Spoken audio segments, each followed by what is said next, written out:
Hi all, this is Allmighty and welcome to this video. So I'm back with another decisive game from round 4 in this year's Candidates of 2018, and it is a game between Vladimir Kramnik, the former world champion, and Fabiano Caruana, a very young and talented player from Italy. So a guy who is, along with Levon Aronyan, one of the favorites if the fans are asked to actually win this tournament and go and challenge Magnus Carlsen. So all in all, a great player, and yeah, along with Kramnik and his win from the third round against Levon, we can only expect to see an exciting game. So let me show you. E4, E5, knight to F3, knight to F6. And when I say an exciting game, you don't actually expect to see it after you see these first two moves. So the Petrov defense, something that is now a very common thing to see in Caruana's repertoire. So he is playing as black here. And yeah, he is looking for his chances against E4 with the Petrov. And Kramnik decided to take on E5. We have D6, knight to F3, and knight takes on E4. And now usually with the Petrov, if you play D4, these lines are very much calculated and they pretty much go into drawish position. So instead of that, Kramnik didn't want to go for a draw. He played queen to E2. And with that move, he actually surprised a lot of people. Also, a move that could have been played is knight to C3 right away. But we have queen to E7 and knight to C3 only now. Knight takes on C3, D takes on C3, queen takes on E2, and bishop takes on E2. So even though we were expecting an exciting game, after only 8 moves, the queens were exchanged, and we can see a position that is more leading to a draw than to, let's say, some kind of an excitement. But nevertheless, let's see what happened next. Knight to C6, bishop to E3, bishop to E7, and both players castle. Kramnik goes queenside and Caruana goes kingside. So normal development moves. White is a little bit faster since his pieces are already all developed, and he is first on the move. Here he plays rook from H to E1 and completes his development.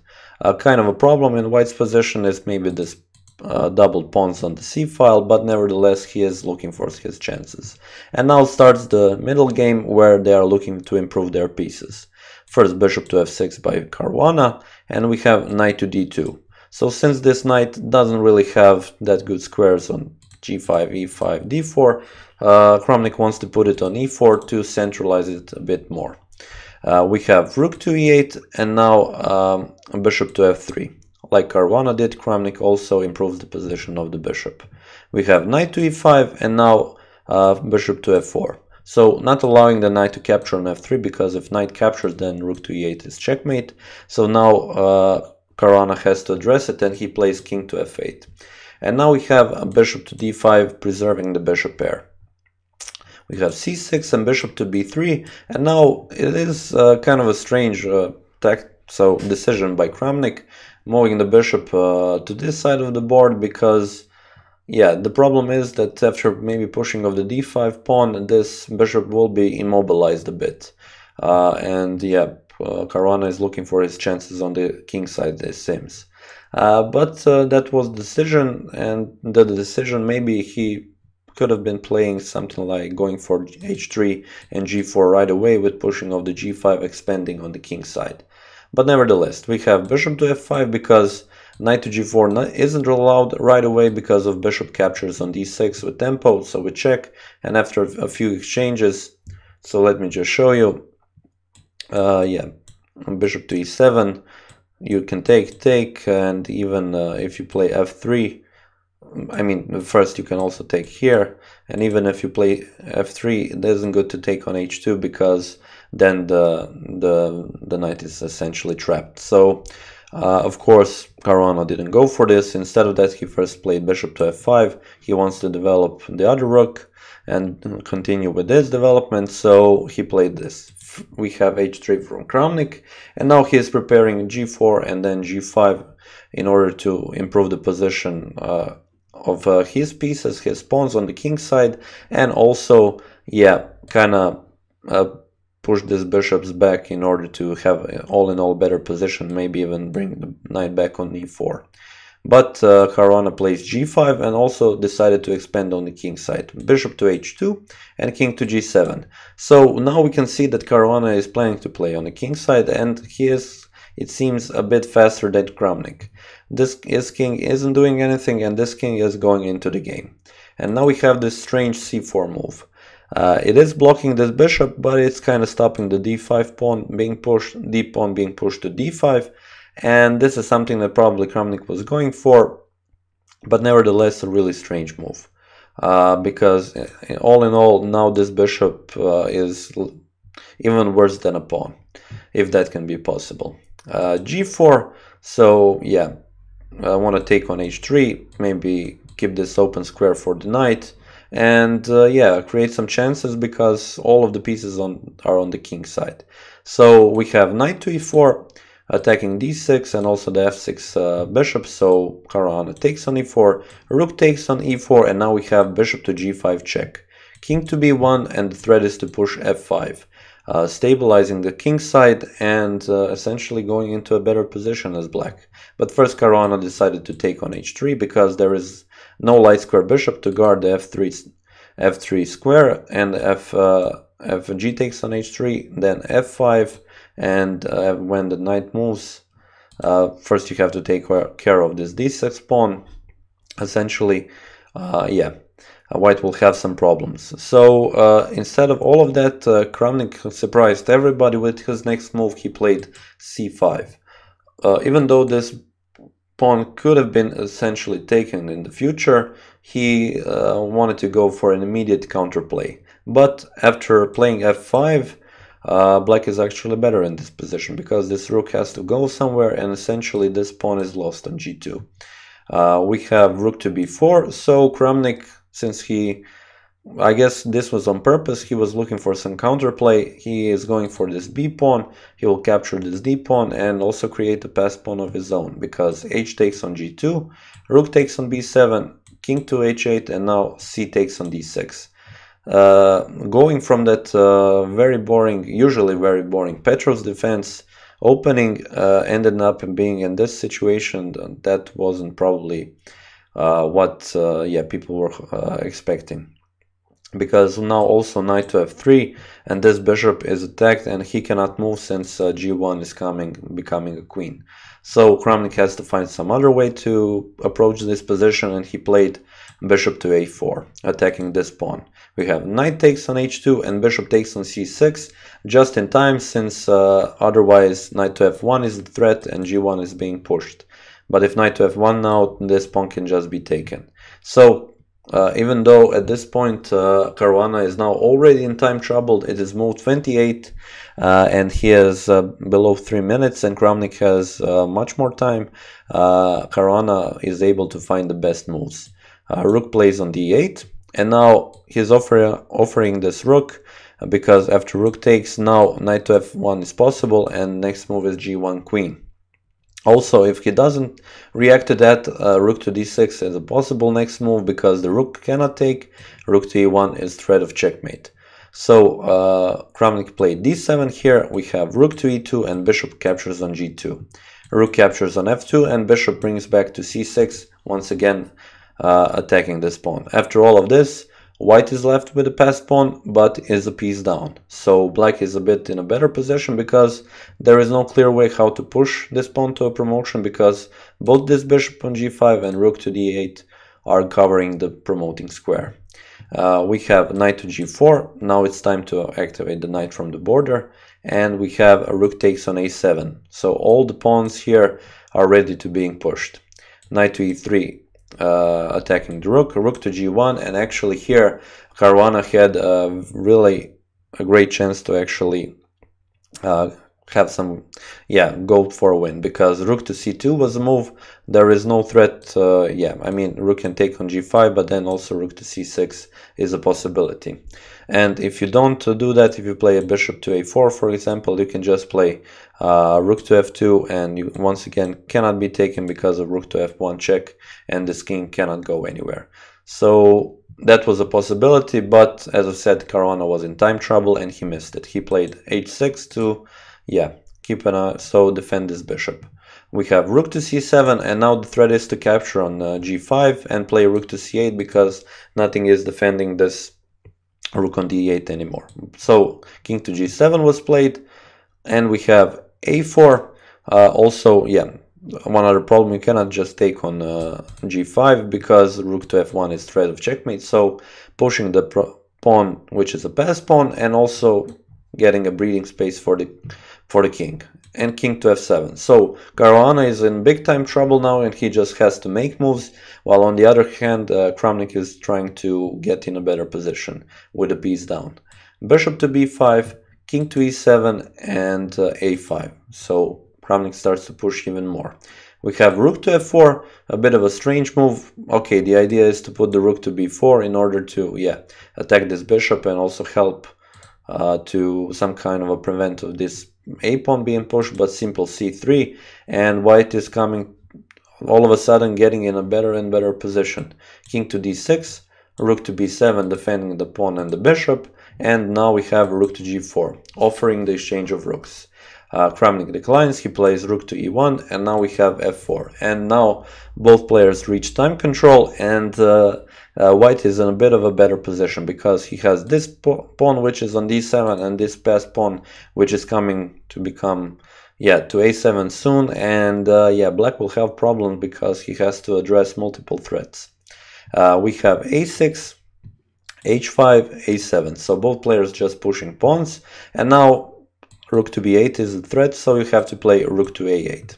And in this position, actually, Kramnik had a clear win with c4, and the next move, the threat is to actually push c5. So if you push h4, c5 is a move. If you capture, rook to c1, rook to c8 is coming, and if you don't capture, then c6, a7, and white is, Kramnik is much faster than Caruana and his pawns. But he played b4, and now we have h4.